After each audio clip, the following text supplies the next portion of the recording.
Hello friend, so glad you're here tonight. Get comfortable, pull the covers up, and let the day loosen its grip. There's nowhere else you need to be. Before we begin, a small request. Most of the people listening tonight aren't subscribed. If this channel has ever helped you drift off, take a moment to subscribe and tap the like button on tonight's video. Both are free, they take 2 seconds, and they help this channel more than you'd think. And you can always change your mind later. And if you feel like it, leave a comment telling me where in the world you're listening from and what time it is where you are. I love reading them. On June 22, 1983, Emanuela Orlandi, a teenage Vatican citizen, vanished without a trace after attending music lessons in Rome. Her family, with close ties to the Vatican, have been searching for answers ever since. What really happened that day? Born on January 14, 1968, Emanuela was the fourth of 5 children to Ercole and Maria Pisano Orlandi. Her father worked as a clerk at the prefecture of the Pontifical House, a lay employee in the Papal household within the Vatican City. Growing up in Vatican City, Emanuela attended scientific high school and showed great interest in music. She often commuted to Rome for her flute lessons at the Tommaso Ludovico da Vittoria Academy near Piazza Navona. That fateful day, she left her family's apartment in Vatican City for a music lesson at the Tommaso Ludovico da Vittoria Academy. After the lesson, she planned to return home on a bus from Piazza di Sant'Apollinare. But something happened that day.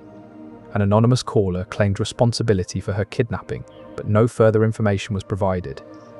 Her disappearance has remained a mystery ever since, leaving her family and the public with more questions than answers. What secrets does this 1983 event hold? Could it be connected to something larger within the Vatican? As we delve deeper into her story, we will uncover intriguing clues and dark conspiracy theories. Join us as we piece together the fragments of Emanuela's story, unraveling the complex tapestry behind her vanishing and the hidden truths that may finally bring some closure to this 40-year-old enigma. One more thing before we begin. I'm also a co-founder of a sleep app built to be the most affordable one out there. No ads, ever. Just sounds and stories made to help you sleep. It may not be released yet as this video goes up, but if you're watching a little later, it might be out by now. Just search for it, it should be easy to find. It works on iPhone, Android, and everything in between. Downloading it is the best way to support this channel. Her parents, Ercole and Maria Orlandi, wouldn't have known that this would be the last time they saw their daughter alive. Emanuela arrived for her music lesson, but left early after seeming troubled. A man in a green BMW had approached her on her way to the flute lesson. This man's appearance disturbed Emanuela so much that she called her sister afterwards, expressing her concern about him. By the end of this journey, you will uncover new insights into her story and explore the conspiracy theories that continue to surround her fate.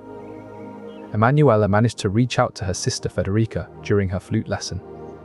She mentioned a man who had approached her with an unusual offer, distributing flyers for 375,000 lire on behalf of an Avon representative.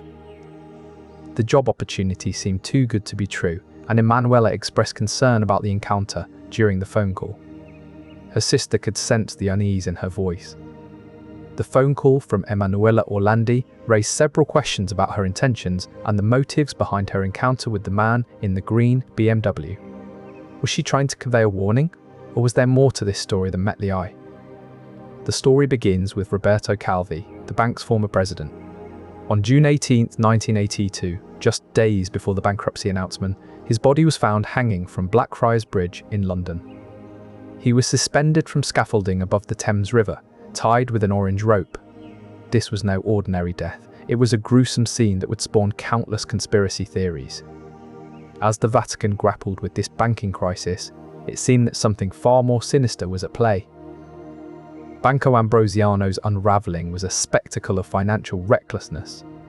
The bank had made $1.4 billion in unsecured loans in Latin America, a staggering sum that would ultimately leave a massive hole in the Vatican's finances. As investigators dug deeper, they charged 4 priests with money laundering, suggesting that corruption extended far beyond just one rogue institution. The scandal intensified in the early 1980s when Banco Ambrosiano hit the news for all the wrong reasons. The Gendarmerie Corps of Vatican City State, the military police and security force of Vatican City, became embroiled in a web of secrecy and deceit that would forever tarnish the reputation of the Holy See.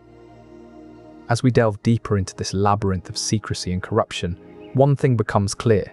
The disappearance of Emanuela Orlandi is not just a missing persons case, it's a puzzle piece in a much larger story.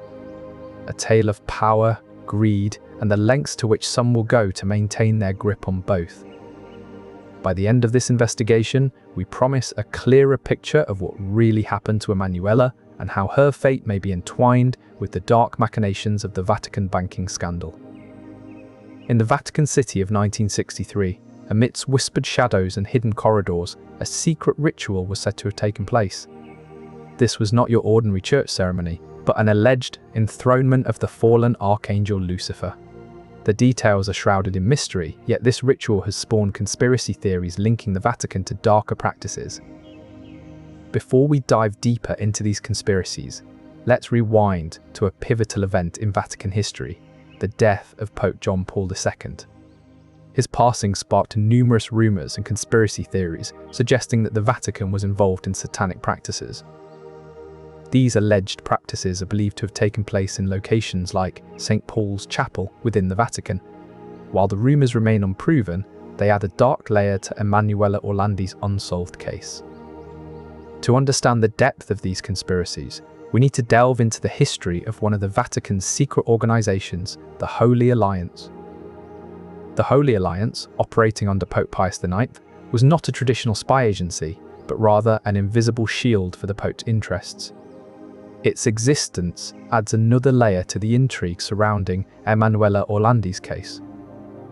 As we explore this history, it becomes clear that the Vatican's past is filled with mysteries and secrets that continue to fuel conspiracy theories today.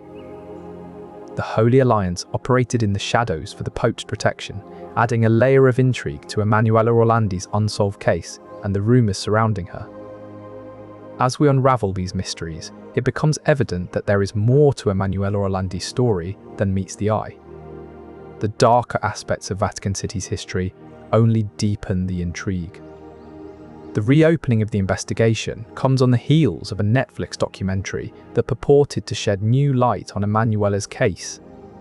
This renewed interest has advanced the inquiry, with false statements from a former classmate recently identified as a person of interest.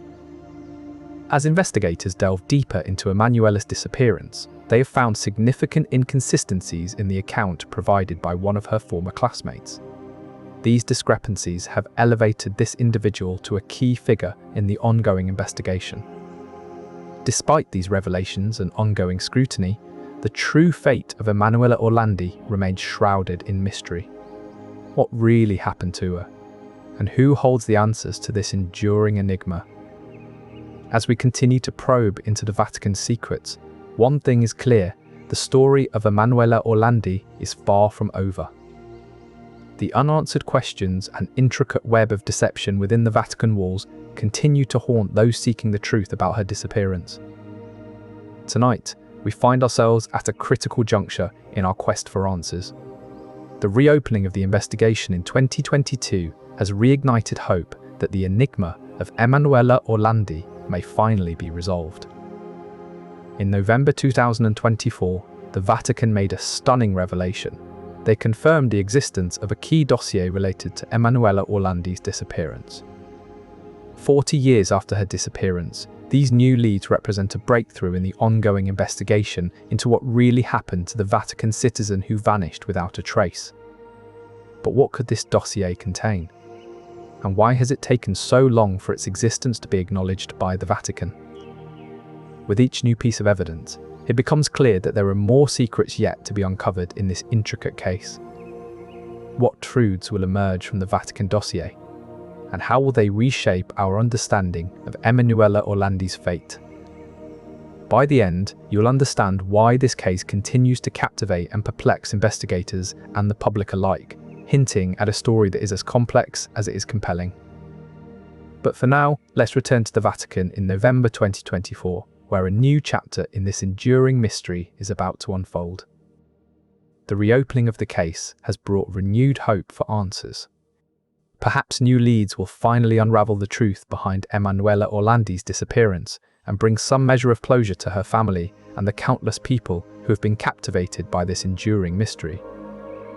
As we delve deeper into the unanswered questions surrounding Emanuela Orlandi, let's keep in mind that each new discovery brings us one step closer to understanding her story and possibly solving one of history's most perplexing mysteries. But for now, the enigma of Emanuela Orlandi's disappearance remains shrouded in mystery and speculation. It is a story that continues to captivate and intrigue, promising future revelations that may yet unravel its tangled web.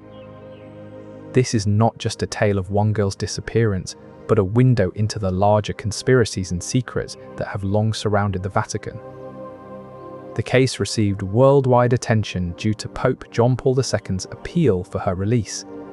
It was a desperate call from the highest spiritual authority, an unusual move that cast a long shadow over Emanuela's fate.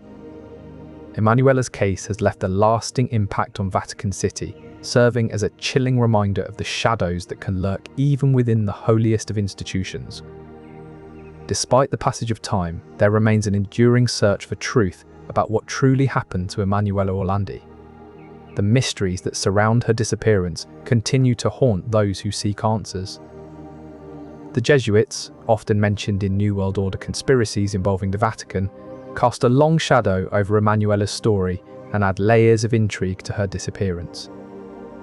Even after 4 decades, Emanuela Orlandi's case remains unsolved, a testament to the enduring power of cold cases to capture public interest. In our final thoughts on Emanuela Orlandi, we must respect the lingering mystery and acknowledge that her story is far from over. Her disappearance serves as a poignant reminder of the unresolved questions that haunt our collective past and continue to demand answers. Beneath the bustling streets of Vatican City lies a hidden world, a labyrinthine network of ancient tunnels and catacombs that whisper secrets from another time. These are not just passageways, but echoes of history, concealing mysteries that may hold the key to one of Rome's most enduring enigmas, the disappearance of Emanuela Orlandi. The Vatican's tunnel system is a vast and complex network stretching across centuries of history. Some tunnels date back to the Roman era, while others were constructed during later papacies for various purposes, from escape routes to secret passageways for clandestine meetings. These hidden pathways have played a significant role in the Vatican's history, including during the tumultuous periods of the Italian unification and World War II. But their most intriguing connection is to the baffling case of Emanuela Orlandi. Some theories suggest that these tunnels could have been used to smuggle Emanuela away from her family home or as a hiding place for her captors. The possibility of such an elaborate plot adds another layer of complexity to the already mystifying case. The Vatican Gendarmerie Corps has investigated these tunnels, but has yet to uncover any definitive evidence linking them to Emanuela's disappearance. Despite their best efforts, the mystery of her fate remains shrouded in darkness, much like the labyrinthine passageways beneath St. Peter's Basilica.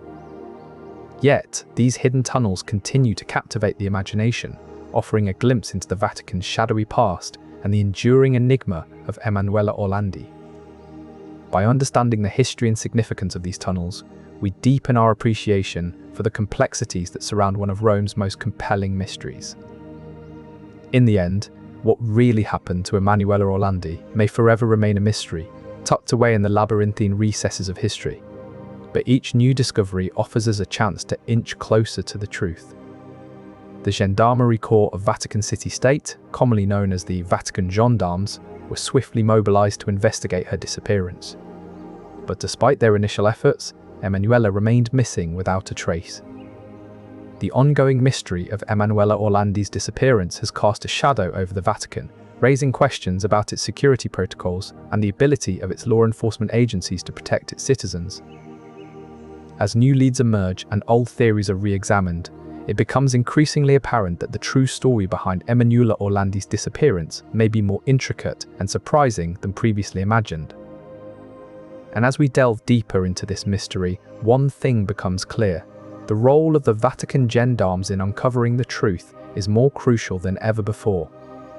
Their work could potentially shed light on a case that has captivated and perplexed the world for decades. She was just 15 years old when she vanished while returning from a fleet lesson. Her family background offers clues to her motivations on that fateful day. As the investigation unfolds, new insights into Emanuela's story and the conspiracy surrounding it begin to emerge. Her family background provides depth to her character and motivations on that day. But beneath the surface of this seemingly tranquil setting lay financial secrets that would eventually entangle Emanuela's fate. His death sparked a wave of conspiracy theories and intense scrutiny into the Vatican's financial dealings. These financial secrets loomed over Emanuela's disappearance and would continue to cast a shadow of suspicion on the Vatican. As we delve deeper into her story, the question lingers: did these hidden financial dealings play a role in her fate? Stay with us to uncover the truth behind one of Italy's most infamous cold cases. The scandal, which resulted in the bank's collapse, has been speculated to be intertwined with Emanuela Orlandi's fate. Potential sources within the Vatican's vast archives could provide crucial insights into what really happened to Emanuela Orlandi. Some have speculated that Emanuela might have stumbled upon information or witnessed activities that certain powerful figures within the Vatican did not want exposed to the public. Her intimate knowledge of the Vatican's inner workings could have made her a liability, one that needed to be silenced. While these theories are tantalizing and dramatic, it is essential to approach them with caution. Without concrete evidence, they remain speculative. And so, as we continue to unravel the threads of Emanuela's disappearance, one thing becomes increasingly clear. Behind the grandeur and the pomp of the Vatican lies a world shrouded in mystery and riddled with dark whispers. Throughout history, the Vatican has navigated complex political waters, balancing its spiritual mission with the practical realities of global politics. Cooperation between the Italian government and the Vatican is often crucial, but fraught with potential obstacles. The Italian government's investigative efforts have been hindered by these jurisdictional hurdles, making it difficult to gather complete information about Emanuela's disappearance.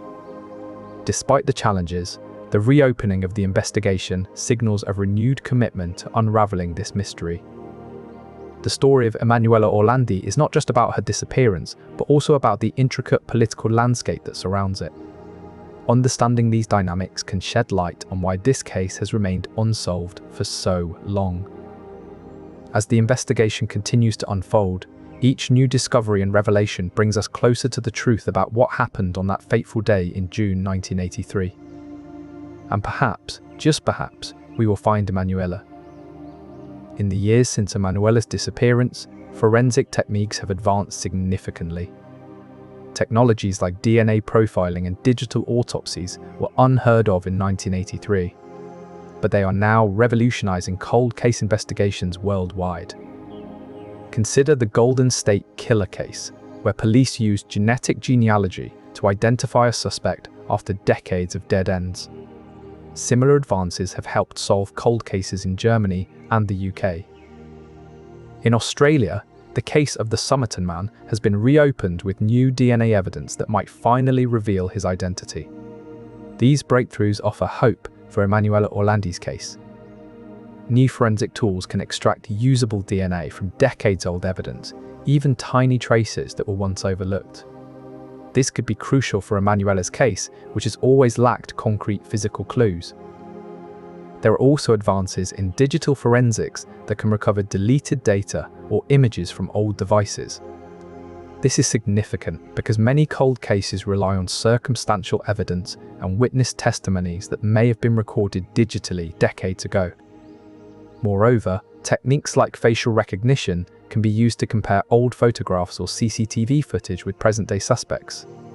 This might help identify any person of interest in Emanuela's case who might still be alive. Despite the passage of time, every clue matters.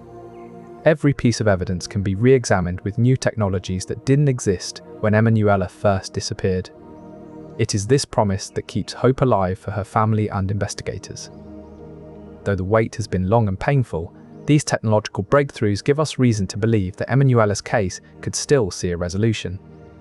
The story of her disappearance might not end in silence after all. Before you drift off tonight, consider this: every cold case has the potential to be reopened, re-examined, and finally solved. The mystery of Emanuela Orlandi's disappearance might just be one such case. So lie back, relax, and let your mind drift to the possibilities that these new tools bring for unraveling some of our most enduring mysteries. Who knows what tomorrow might reveal? The Vatican is an ancient city, a labyrinth of secrets and mysteries that has stood for centuries.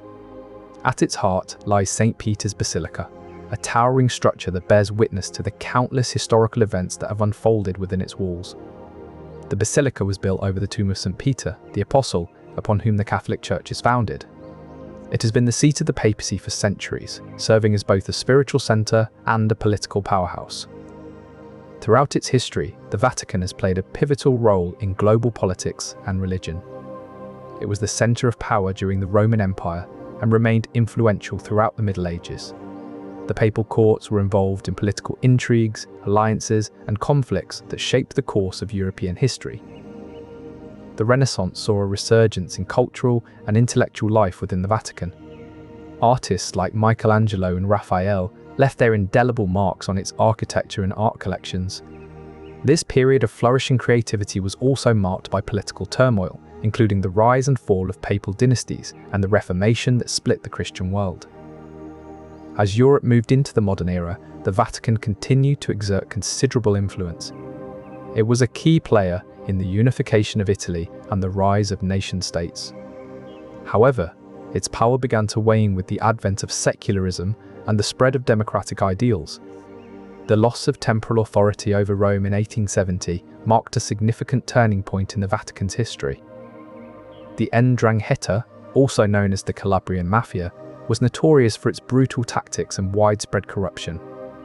Operating out of southern Italy, they had tentacles that reached deep into Rome's underbelly, infiltrating various sectors including politics, business, and even religious institutions. Cosa Nostra, meanwhile, was infamous for its violent turf wars and strict code of omerta, the vow of silence. Despite their base in Sicily, they too had established footholds in Rome, engaging in racketeering, extortion, and even drug trafficking. The activities of these mafias were not confined to the shadows. They were well documented and known to the authorities. The question is, were there any links between their operations and the Vatican?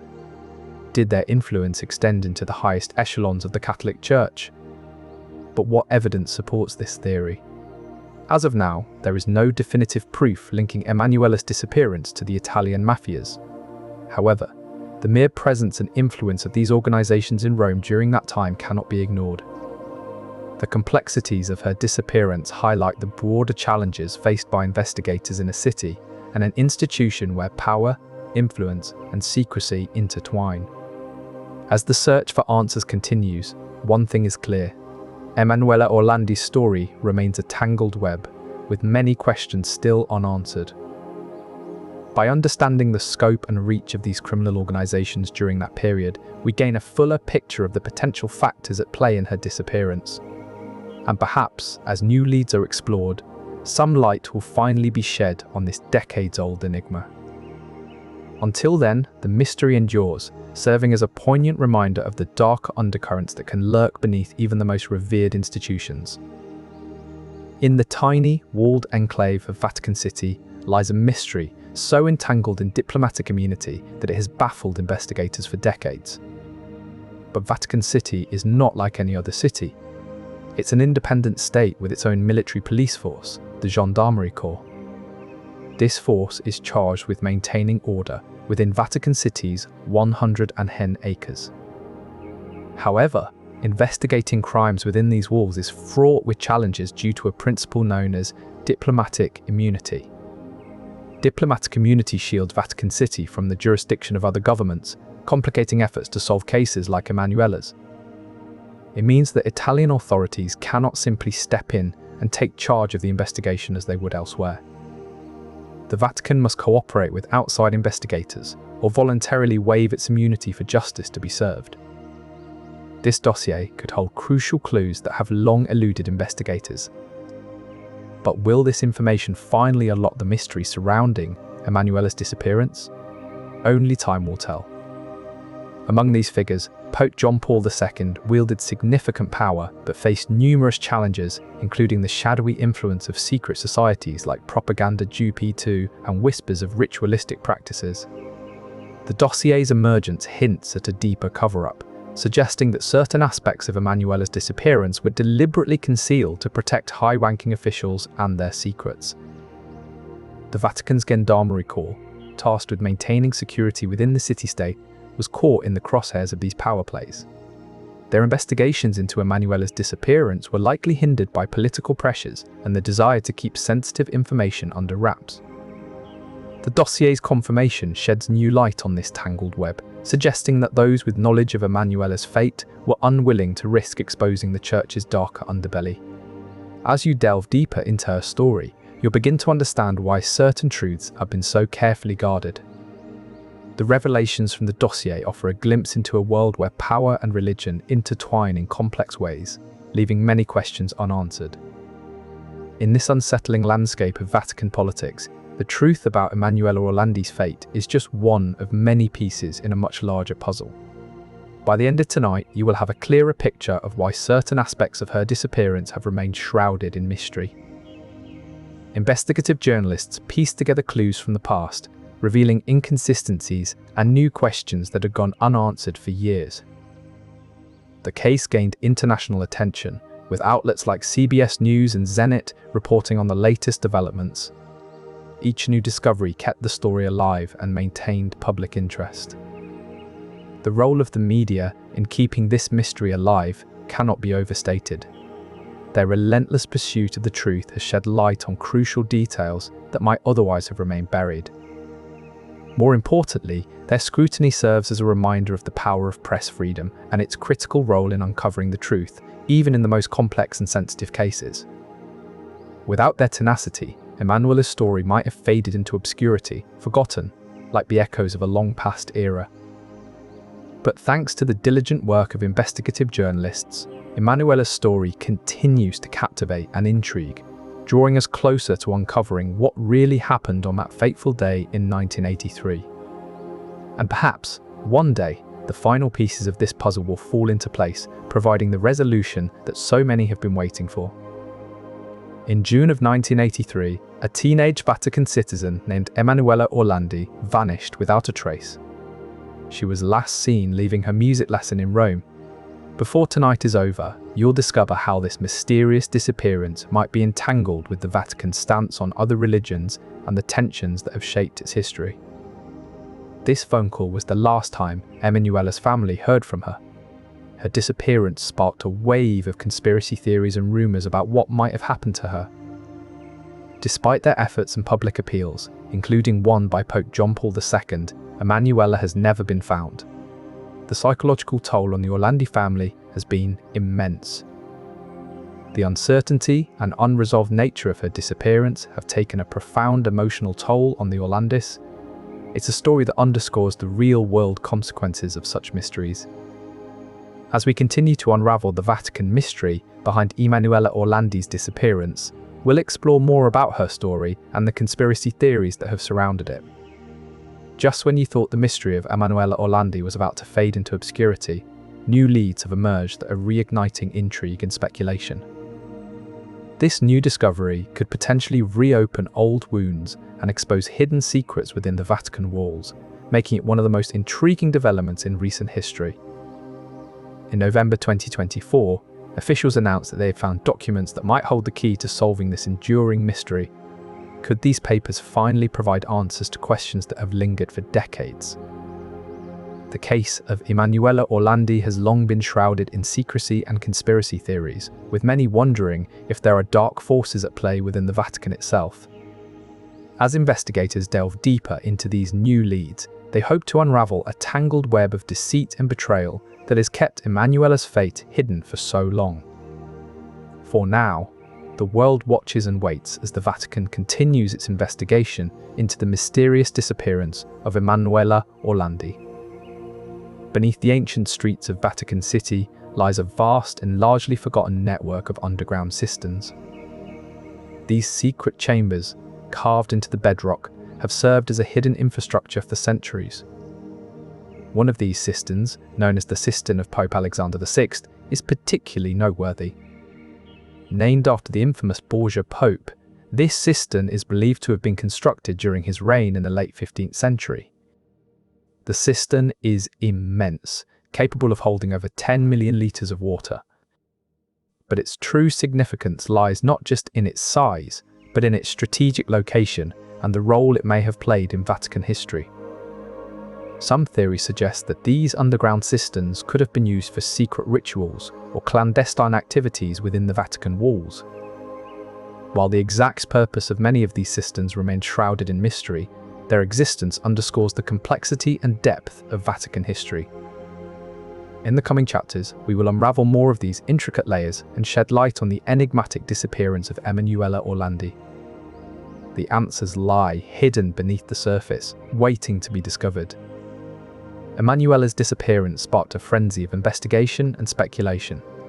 But amidst all the confusion, one thing was clear. Something had gone wrong with the Vatican's security. The Swiss guards, renowned for their discipline and precision, were tasked with patrolling the Vatican grounds and ensuring the safety of its residents. They were supposed to be ever vigilant, ready to respond at a moment's notice. But on that fateful day in June, they seemed to have missed something crucial. How could Emanuela simply disappear from the heavily guarded Vatican without anyone noticing? The truth is, the Swiss guards are human too, and despite their rigorous training, they couldn't prevent every unexpected event. And so, the mystery of her disappearance continues to haunt the Vatican, a chilling reminder that even in the most secure of places, the unthinkable can happen. Another significant figure in Emanuela's life was a fellow Vatican resident named Paolo Borghese. Borghese was known to have a close connection with the Orlandi family, and he too was among the last to see Emanuela before her disappearance. The exact nature of Paolo's relationship with Emanuela remains uncertain, but investigators have often speculated about his role in the events leading up to her vanishing. His presence in her life has raised many questions and theories that continue to surround this mysterious case. Additionally, Emanuela was acquainted with a man named Giovanni Tagliabue. He too had some interactions with Emanuela prior to her disappearance and has been mentioned in various accounts of the case. The precise details of their encounters remain unclear, but add another layer to the complex web of relationships that surrounded Emanuela's life pre-disappearance. Despite extensive investigations, none of these individuals have been able to provide concrete information about what exactly happened to Emanuela on that day. The case remains shrouded in mystery and continues to intrigue both the public and investigators alike. In the end, understanding Emanuela Orlandi's last known friends may be key to finally solving one of Italy's most perplexing mysteries. Stay with us as we continue our investigation into this labyrinthine case. To grasp the magnitude of what was at stake in 1983, consider the Sistine Chapel alone.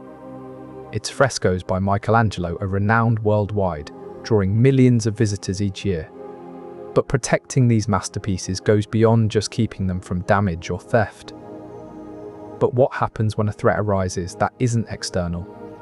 When the danger comes from within, how does one ensure the safety of such invaluable possessions? As Emanuela Orlandi's case unfolds, we see the complexities and challenges inherent in protecting not just physical property, but also the secrets held within. And then there's the human element, the dedicated individuals sworn to uphold the sanctity of these collections. Their vigilance is not just a duty, but a sacred trust passed down through generations. As we continue our exploration, we'll meet some of these guardians and hear their stories firsthand.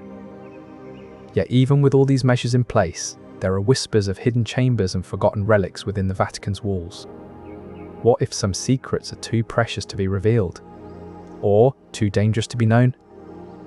As we journey further into the labyrinth of this mystery, we'll discover how these treasures and their keepers are inextricably linked to one of history's most enigmatic disappearances. and perhaps, just perhaps, shed some light on what truly lies hidden behind the Vatican's storied facade. For now, let's take a moment to consider the magnitude of these treasures and the lengths taken to protect them. It's not just about material value, it's about the stories they hold, the lives they reflect, and the secrets they keep. And as we step back into the broader narrative, we'll see how these very secrets could hold the key to unlocking the truth about Emanuela Orlandi's fate. What lies within may yet reveal what happened without. Radio Vaticana, the official broadcasting station of the Holy See, broadcasted news in multiple languages, reaching a global audience. It had the potential to frame Emanuela's disappearance in any way it chose. Similarly, L'Osservatore Romano, the semi-official newspaper of the Vatican State, could shape the story according to its own narrative. The Vatican media, with its massive reach and influence, had the ability to control the flow of information about Emanuela's disappearance. This control allowed for the dissemination of carefully curated news that aligned with the Vatican's interests, often at the expense of transparency and public awareness. It is now clear that the Vatican media played a significant role in shaping the narrative surrounding Emanuela's disappearance. By controlling what information was released and how it was presented, the Vatican maintained a grip on the public's understanding of the case. The control exercised by Vatican media highlights the importance of transparency and unbiased reporting in such high-profile cases. As we continue to delve into this mystery, it becomes evident that understanding the role of media is crucial in unraveling the truth behind Emanuela Orlandi's disappearance. With these insights, the pieces of this intricate puzzle begin to fall into place. As we proceed, you will gain a deeper understanding of the complexities surrounding Emanuela Orlandi's disappearance and the broader implications of Vatican media control. Emanuela's disappearance sets off a chain reaction of investigations and accusations. In the midst of this, one figure holds a critical role: the Papal Nuncio, the Vatican's ambassador to Italy. The Papal Nuncio serves as a crucial diplomatic liaison between the Vatican and Italy. In 1983, this role becomes even more vital in light of Emanuela's disappearance. As investigations into Emanuela's disappearance unfold, the Papal Nuncio finds himself in a delicate position.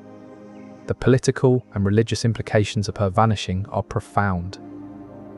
With the Vatican's reputation on the line, the Papal Nuncio must navigate a complex web of international relations and diplomatic protocol. The pressure on the Papal Nuncio is immense. Every step he takes could either reveal vital information about Emanuela's whereabouts or further complicate an already intricate case. As the weeks turn into months and years, the Papal Nuncio's actions reveal more about the Vatican's secretive nature than any official statement ever could. Throughout the ordeal, one truth becomes clear: the Papal Nuncio's role is pivotal in unraveling the mystery behind Emanuela Orlandi's disappearance. By the end of this tale, you will understand why. But before we delve into those details, let's take a moment to appreciate the complexity of his position. In this high-stakes game of diplomacy and secrecy, every move counts. Among these visitors was a woman from Japan who caught Emanuela's attention. The woman spoke of ancient rituals and whispered secrets that seemed to captivate the young girl. There was also a French priest who would often visit the Vatican, engaging in lengthy conversations with Emanuela about his travels and the mysteries of distant lands. These encounters hinted a world beyond the Vatican walls, suggesting that Emanuela's disappearance might be tied to international interests.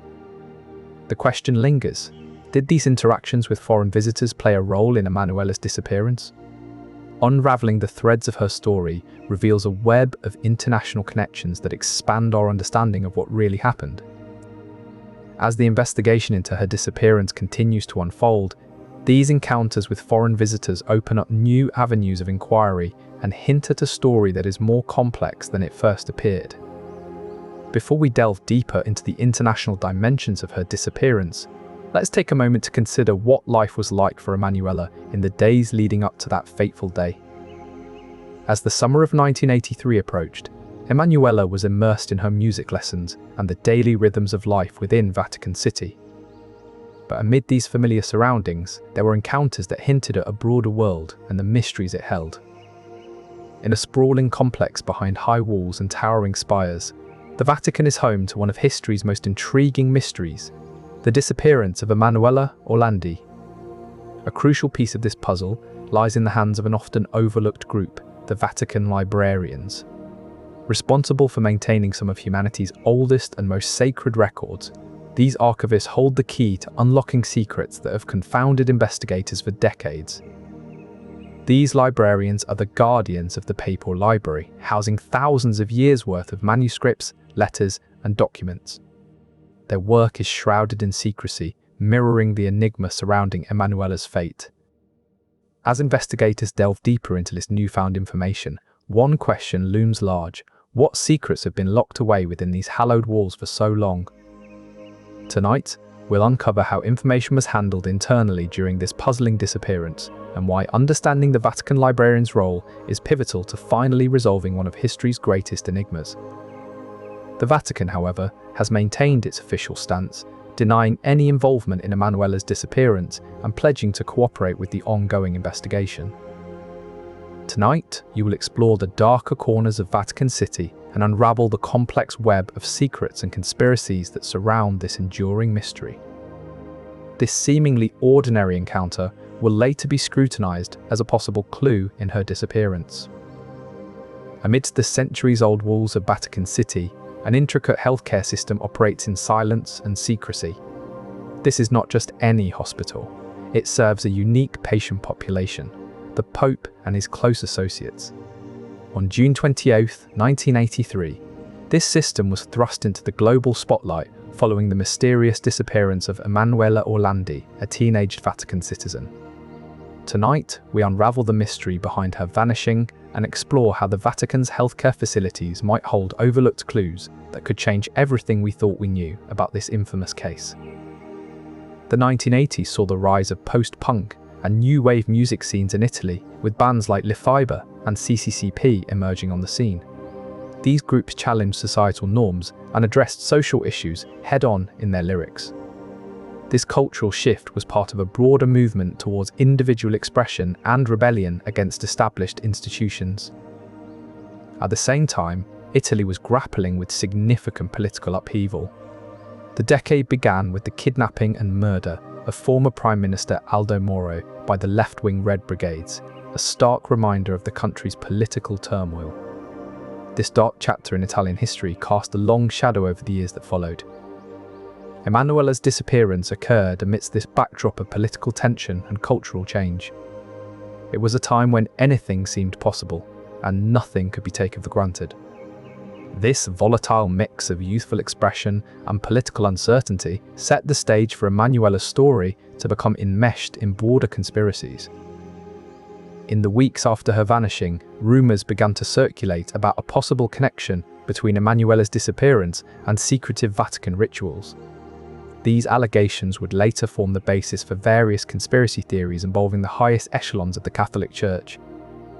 As new evidence continues to surface decades later, the search for answers persists. Understanding the broader context of Emanuela's time adds depth to her story and highlights the complex web of influences that might have played a role in her disappearance. In this light, we can appreciate the significance of her story within the broader narrative of Italy's dynamic and turbulent youth culture in the 1980s. But wait, were there even any security cameras in the Vatican at that time? Yes, but let's set the scene first. In 1983, the Vatican was not a hotbed of modern technology.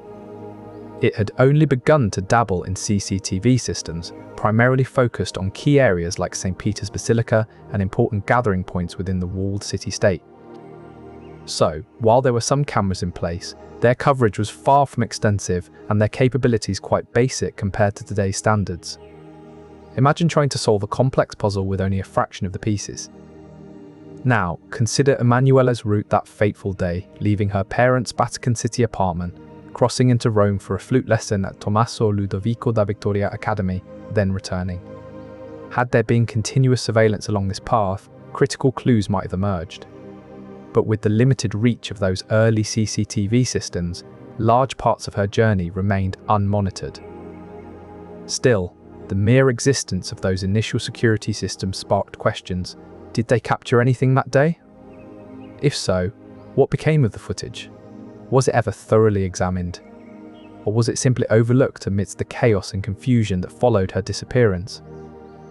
In a world where technology can make or break an investigation, the Vatican's fledgling CCTV system might have held crucial answers.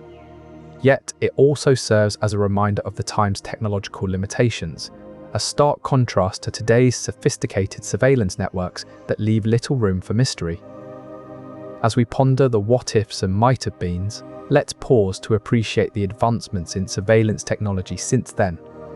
While the past is shrouded in enigma, every piece of modern tech added to our arsenal brings us one step closer to unraveling life's greatest mysteries. But the mystery of Emanuela Orlandi remains unresolved. Every new lead rekindles hope for her family and loved ones. Perhaps one day, technology will provide the final piece of this complex puzzle, shedding light on what really happened to this young Vatican citizen so many years ago. Until then, we're left with more questions than answers, a testament to the enduring allure of the unsolved and the importance of relentless pursuit in the quest for truth. This isn't the typical story of a young woman vanishing into thin air. Emanuela had a deep passion for music that set her apart.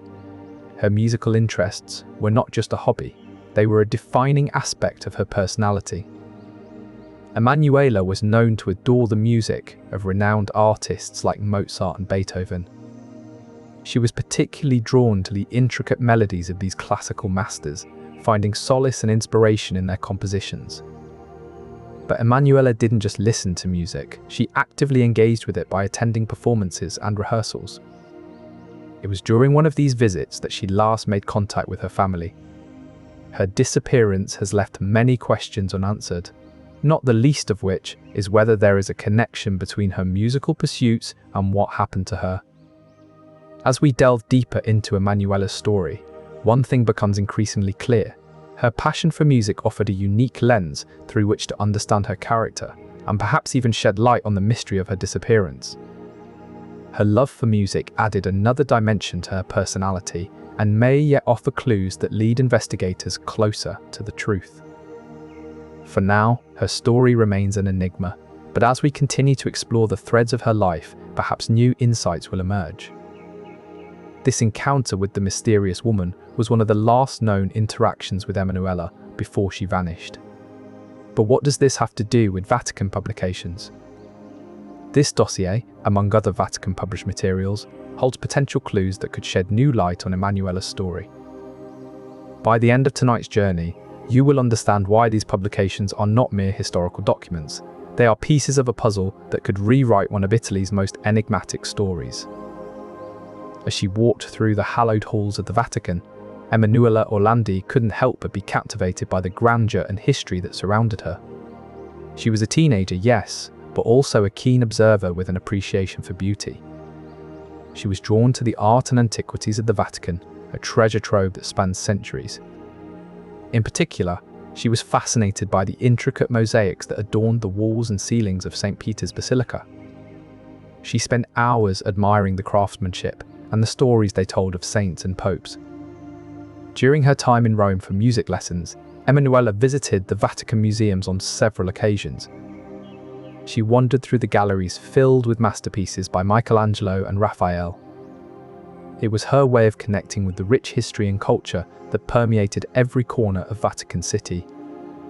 On one particular visit in June of 1983, she encountered a man who claimed to represent an Avon representative. The encounter unsettled her enough that she called her sister Federica to express her concern. This seemingly innocuous event would later become a crucial piece of the puzzle surrounding her disappearance. Could this connection to Vatican art and antiquities offer new insights into what really happened on that fateful day? Her daily life revolved around attending Mass at St. Peter's Basilica and participating in various church events. This religious background shaped her character and values, making her a devoted member of the Vatican community. But that day, something unusual happened. She encountered a man offering her a job distributing flyers for 375,000 lire. Emanuela mentioned this encounter in a phone call to her sister Federica, expressing concern about the man's offer. This unusual event on an otherwise ordinary day gives us insight into Emanuela's character and potential motivations for being at the Vatican that fateful day. Understanding her religious background provides a deeper context for her involvement in events leading up to her disappearance. What makes this case even more baffling is that Emanuela was able to call her sister Federica from a public phone booth during the day.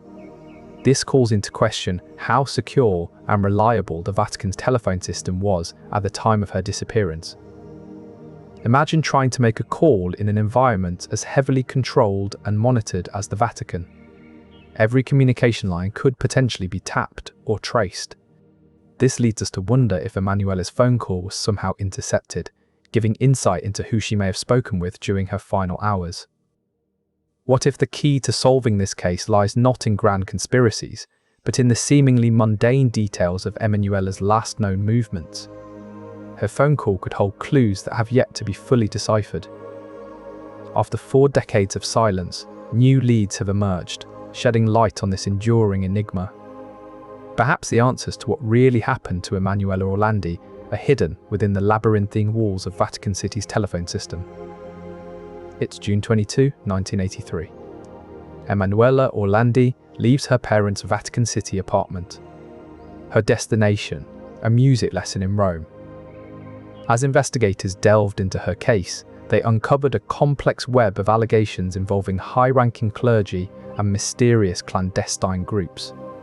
The very walls that were supposed to provide sanctuary seemed to hide more secrets than they guarded.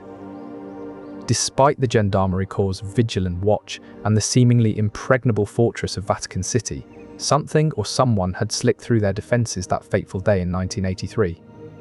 Emanuela's case remains a haunting reminder that even the most guarded places can harbour unseen vulnerabilities. The question lingers: how could someone disappear so completely from one of the world's most secure locations? Was there a breach in protocol, or was it something more sinister at play? The answers may forever elude us, but they serve as a stark reminder that within the Vatican's hallowed walls lie not just divine mysteries, but also human enigmas. As we journey through Emanuela's story, it becomes clear that the Vatican's security measures are not just about physical barriers, but also about guarding spiritual and moral integrity. The unravelling of her case might just offer a glimpse into the hidden complexities of this ancient institution. For now, the case of Emanuela Orlandi remains an open wound, a testament to the unsolved mysteries that linger in the shadowy corners of Vatican City. Her story is a poignant reminder that even within fortresses of faith, secrets can persist and vulnerabilities can be exploited. This man, whoever he is, represents one of many potential connections between Emanuela and Vatican staff. The Vatican, with its centuries-old secrets and intricate power dynamics, is a place where strange things can happen. But who was this man in the green BMW? What role did he play in Emanuela's life and eventual disappearance? These questions remain at the heart of her mysterious story.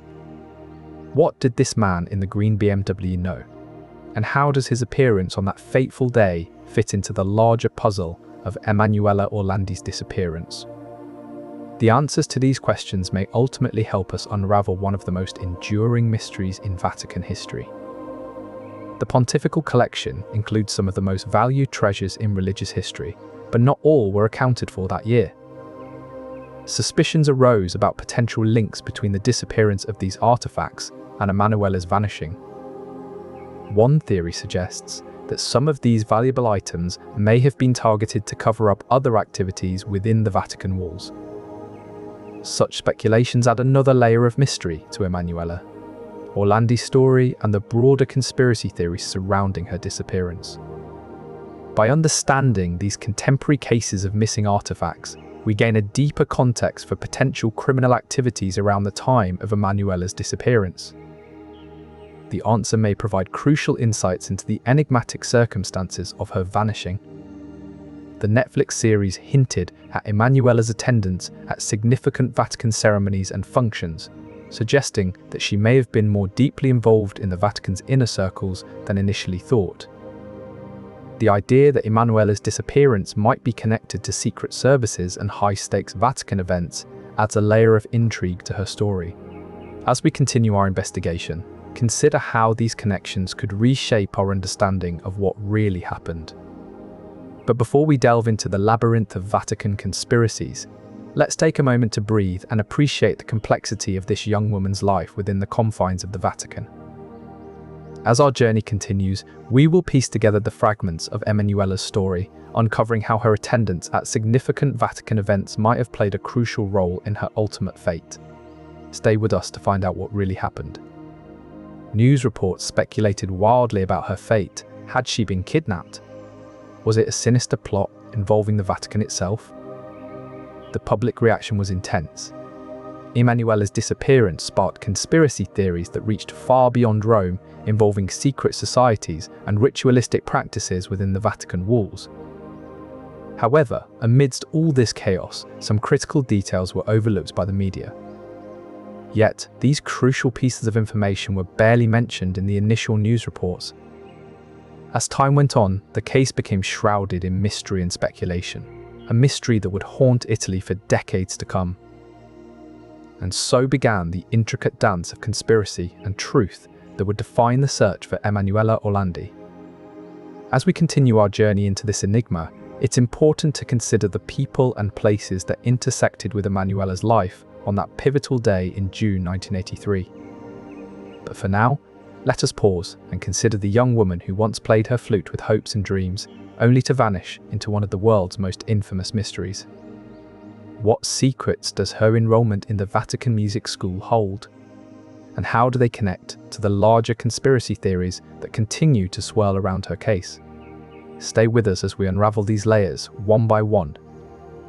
Another document, this time a memorandum from July 1983, references a mysterious event that took place within the Vatican walls, an event so sensitive that it was recorded only as the incident. The details of this incident remain redacted in the archives, but its timing and the secrecy surrounding it have led investigators to speculate about a possible connection to Emanuela's disappearance.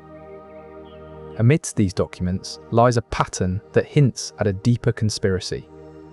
The mention of the Avon representative, the sightings in St. Paul's Chapel, and the incidents all point to a series of events that could have been orchestrated to distract from Emanuela's true fate. As we continue our investigation, it becomes clear that the Vatican archives hold crucial pieces to this unsolved puzzle. Despite the new insights from the Vatican archives, we are still left with many unanswered questions. Who was the mysterious visitor that Emanuela spoke to? What exactly happened in St. Paul's Chapel? And what does the incidents truly involve? These queries continue to haunt the case and underscore the enigmatic nature of Emanuela Orlandi's disappearance. In the soft settle, we understand that the journey towards uncovering the truth about Emanuela's fate is fraught with twists and turns. Each new piece of evidence adds a layer to this intricate puzzle, bringing us closer to an answer while also revealing just how deep the rabbit hole goes. As we hand off to the next section, it's clear that the Vatican archives have offered valuable new perspectives on Emanuela Orlandi's disappearance. Yet, the true story of what happened to this young girl remains shrouded in mystery and speculation. Emanuela, a teenage Vatican citizen, was no stranger to the grand halls and libraries that house centuries of knowledge. She had grown up surrounded by the secrets and histories of the Church. The Vatican Library is one of the most extensive collections in the world, housing over 1.1 million printed books and manuscripts. Its stacks are filled with documents that span centuries of religious history and political intrigue. Among these hallowed walls, Vatican librarians serve as the gatekeepers to this vast trove of knowledge. Their job is to preserve, protect, and make accessible the invaluable records that fill the library's 85 kilometers of shelving. But what if some of these documents held secrets that were meant to stay hidden? What if they contained information that could shed light on Emanuela's mysterious disappearance? Vatican librarians, sworn to uphold the confidentiality of their duties, might hold the keys to unraveling this tangled web of mystery. What information did they have access to that could shed light on Emanuela's fate? Yet, despite their unique position within the Vatican hierarchy, These librarians remain shrouded in secrecy. Their role in the preservation and concealment of information related to Emanuela's case is as much a mystery as the girl herself. Could they be the ones who hold the final pieces of this puzzle? And if so, will we ever know what those pieces reveal? The answer to Emanuela's disappearance might lie hidden within the very heart of the Vatican Library. As you delve deeper into this labyrinthine mystery, one question lingers. What secrets do the Vatican librarians hold that could finally solve the case of Emanuela Orlandi? These nuncios play crucial roles in the diplomatic relationships between the Vatican and other countries. They often act as intermediaries, communicating critical information between governments and religious leaders. In the complex political landscape of Italy in 1983, the nuncios would have been well positioned to receive or transmit any information related to Emanuela's disappearance. Their role as communication bridges between the Vatican and Italian authorities makes their potential involvement significant. Despite their strategic placement, no records indicate that the nuncios played a direct role in Emanuela's case. However, their absence from any official documentation raises questions about what they may have known or been instructed to conceal. What is certain is that Emanuela's fate remains shrouded in mystery, and the involvement of Vatican diplomats adds another layer of intrigue to this enigmatic case. The reopening of the investigation in 2023 offers a glimmer of hope for unravelling this decades-old puzzle. As new leads emerge and secrets are unearthed, the broader political context and possible international connections come into sharper focus.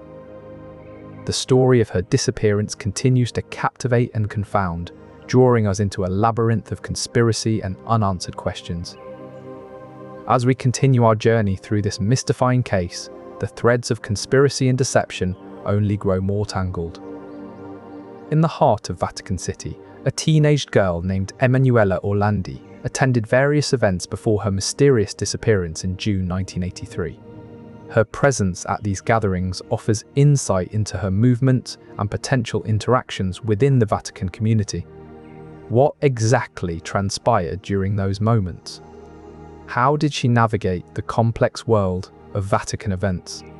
The answers may shed new light on her story and the conspiracy theories that surround it. On June 22, 1983, the Vatican City apartment of Emanuela Orlandi became eerily silent. The 15-year-old had vanished without a trace after leaving for her flute lesson in Rome. In the heart of one of the world's most secure and secretive enclaves, this disappearance would spark a mystery that has baffled investigators for decades. The Vatican's telecommunication systems were once considered among the most secure in the world, but they were not immune to interception or potential misuse. The call itself was brief and seemingly innocuous, yet it raised concerns within the Orlandi family due to Emanuela's troubled demeanour after encountering the mysterious man. Speculation emerged that this call might have provided valuable intelligence about Emanuela's whereabouts or intentions, potentially offering a crucial clue in her disappearance. Despite extensive investigations, the records of this call and other Vatican telephone communications remain one of the many unsolved mysteries surrounding Emanuela Orlandi's disappearance. As the decades pass, the enigma deepens, offering a fresh perspective on possible leads and communication breakdowns that could one day unravel this perplexing case. With each new inquiry and technological advancement, the hope persists that the truth about Emanuela's fate will finally be brought to light.